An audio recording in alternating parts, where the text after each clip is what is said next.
Connecting with our flutes is a very important step of sharing our feelings for our technique, making melodies, improvisation. It's all about that first connection. Do you remember the old saying how first impressions are very important, right?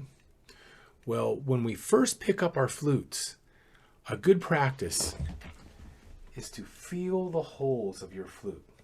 Even if you've had a flute for a long time, many Native American flute players have multiple flutes in different keys.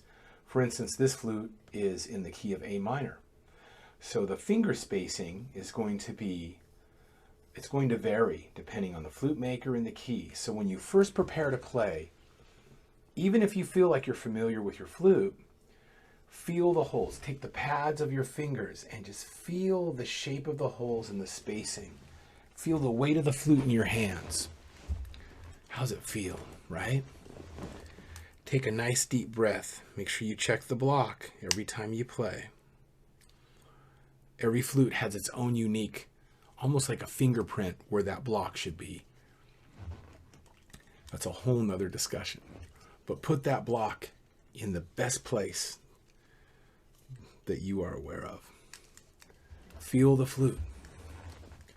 Relax. Sit naturally. Give yourself a second.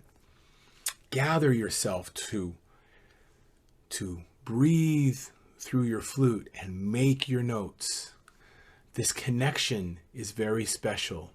If we treat it that way, it becomes strong, right? And that's what we want.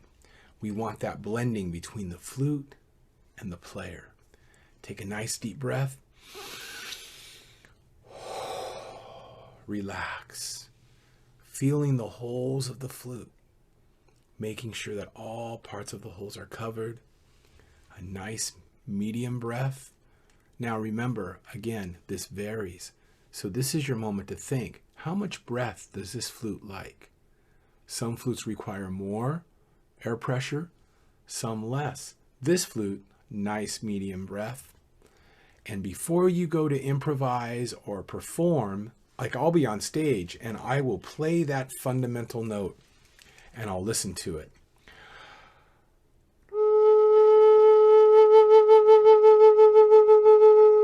That tells me how the flute's doing. Humidity, temperature, all of that can impact how that flute is going to react to your breath. So when you're going to share, even if you're just going to play for yourself, it's always good to follow those steps to connect with your flute. Listen to its voice on that fundamental note with all the holes covered.